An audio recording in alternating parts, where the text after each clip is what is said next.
You are now watching a clip from the Inspired by show. You can watch the full episode on our YouTube channel or listen on iTunes, Spotify, or wherever you get your podcasts. So make sure to head over there, leave us a 5-star rating if you enjoyed it, and follow the show. And I'm kind of curious, like, how did you go from founding Babes and doing really well and having the celebrities wearing it to now suddenly writing a book? What happened? Well, so my mom got really sick in 2018. So I was technically working nonstop from like working and slash living in a hospital. At that time, one of my friends, she's an author, and she was like, you should write a business book, obviously, because I had a lot of time and just because that was something that I always wanted to do. So it initially started as a business book, just a plain business book. Mm. And my idea of a business book is just like, there's this business book that I like. It's literally called The Business Book. I don't know if you've read it. Most people, it just says the business book and it has facts. Like there's no story. There's just like, these are the facts. This is what you do to get to this point. And that's what I wanted to make. I did. And then as I started slowly sharing my story within like pieces of the business book, then it became a business memoir, which initially I was kicking and screaming about because I do have, I'm the type of person that although I've been through something, I'm never the type to be like, I was homeless. Like, let me talk about it and share all of my Mm. trauma.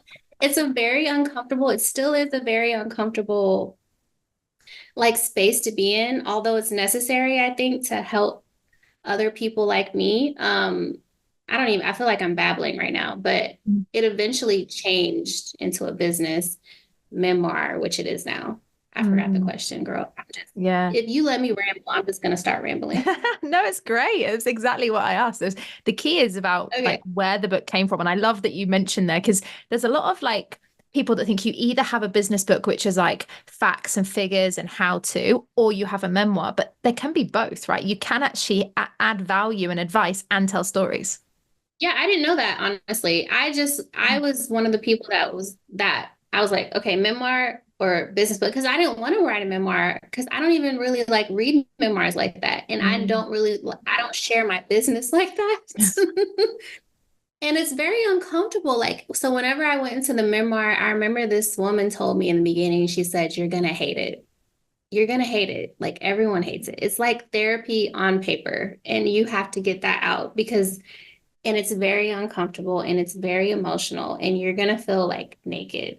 But at the end of it, you're going to make something beautiful, which I did, but it's definitely been a journey. Like anyone writing a memoir, you're about to like put your life on paper. Yeah, it's going to be good luck. I love that. I was exactly the same, Ciera, because my first book, we've published with our services like 46 best-selling books at the time of recording this, right? But my first book was like a by accident book. It was kind of the same sort of thing. And I remember writing it thinking I'd healed everything. Like we talked about trauma earlier. I was like, I'm good, I got this now. And then I was writing and I was Oh like, no, oh, what's this emotion? I thought I was over this. what is this coming up? Why did I do that again and again? And why am I still doing that now? I thought I learned from that. Yeah, definitely. Yeah, exactly. Yeah. So I think it's one of those things. When you were writing it, you mentioned there that the advice you were given. What other advice were you given from other authors or other people that you valued on the writing journey? I think not being so selfish. So there were things I didn't want to share, obviously, because I'm very private.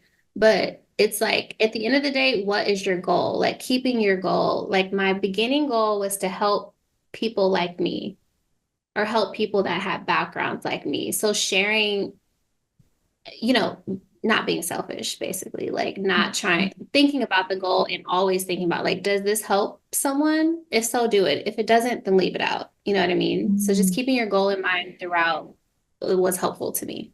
Yeah, yeah, I completely agree. And was there any advice you wish you'd been given? Hmm. I think I was given, I wish I had an answer for that. I think I was given pretty good advice. I don't Awesome. have, I'm like, yeah, I'm trying to think of something. If I come up with something, I'll shout it out later. Yeah, do. Yeah. And what about if you Okay. were giving advice to someone else writing a book now? Because a lot of our readers are writing books. Is there anything you would be like, oh my gosh, do this or don't do this? Like writing just a book in general. Yeah. Um, Use the help around you because I felt like if you're published, if you're fortunate enough to be like, and you're not self-published, you're fortunate enough to be published, because I'm very fortunate to be published with Portfolio Penguin. I'm like, wow, Mm. thank you guys. If you're fortunate enough, use them and use all of their efforts to help you because I'm like a little bit of a control freak and I feel like I can do everything at all times. So there's a lot of different, I mean, they're experts for a reason. It's like use them, use their resources, what Mm. they've done, like they've solidified themselves as Penguin for a reason. So like, yeah, definitely like use them and try to I mean, yeah, try to get published. Yeah. Yeah. Yeah. It's Yeah. Just helpful. yeah, do it the best way. I always say to people, like, make sure you've got a team around you because writing a book can be so lonely, right? It's like climbing a mountain. And if you're on your own, and there'll be Yeah. times where we're like not motivated or we're questioning it over and over and over. It's like whoever you can surround yourself, whether that's publishers, team, editors, like just leverage people, right? And keep those relationships. Like now they're becoming my friends. Like Mm. my editor, I text all the time. My marketing team, I text all the time. I mean, throughout this journey, obviously, because I'm writing a memoir and they know all of my business, it's a very personal thing. So it does feel like a little family, you know? So Mm. yeah, definitely use your family to help you because it can be lonely because you feel like it's just you, especially if you're writing a memoir. Like it's Mm. you. Like I'm the one. If you're anything like me, you may have had doubts like if this doesn't work, it's because of me. I felt it because it's my story. My face is on the cover. I Mm. wrote it, so it doesn't do well, but there also is a whole team around you and it's their responsibility to help make it work too. So it's a group effort. It's not just you. Don't feel alone. Mm. Yeah, yeah, exactly. And also, like you say, ask for their advice, their help, because I find that as the author, we're so emotionally intertwined with the words that we're writing that sometimes it's good to have someone that's not as emotionally connected to go, no, no, no, like we need to change that or take that out. Be open to it and be open to changing. I'm open to changing because I just want it to be digestible for everyone. So coming from Mm. like, it was interesting because obviously I'm a Black woman, as you can see. I'm not speaking to only Black women. And I'm also not only speaking to women.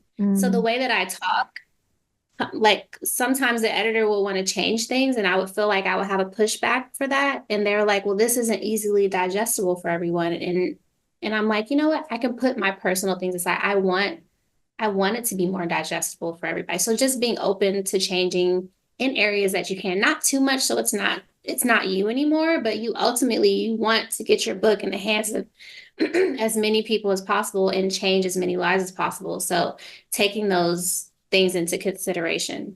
Yeah. Yeah, definitely. And speaking of editors and publishers, did you start writing The Outsider Advantage before you were working with Penguin, or how did you actually get on Penguin's radar? So I started the business book. I thought, when I started the business book, I didn't think anything was going to come of it. I was just writing it. I was writing for therapy. I was writing it for something to do, and just because I was enjoying it. And then I was lucky enough that one of my friends, she's an author, she's a best-selling author. She's been doing this for a while. She introduced me to her agent, and the agent shopped around my scribble scratch business book. And I'm like, no one's gonna care about this. Like, why would anybody want this? And they did. Like, what the heck? And that's when it started. Um, yeah, I forgot the question, but yeah, that's how things started Wow. for me. And then, so when the agent was like, actually, I'm interested, what was going through your mind? I was like, okay, I guess I didn't think anything was going to happen. So I didn't take it seriously at first until the big names started coming through. Because when your book and then it went to auction.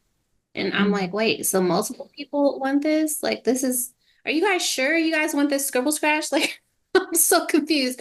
Because at the time, that's what I felt like it was. But they saw something bigger than what I had written at first. And then we started after Penguin bought the book, that's when we started officially writing the full thing. But it's changed since then too. Like I told you, it was a business book, strictly a business book. We've changed it, and there's been many edits. So it's been a long journey to get to where it's at now.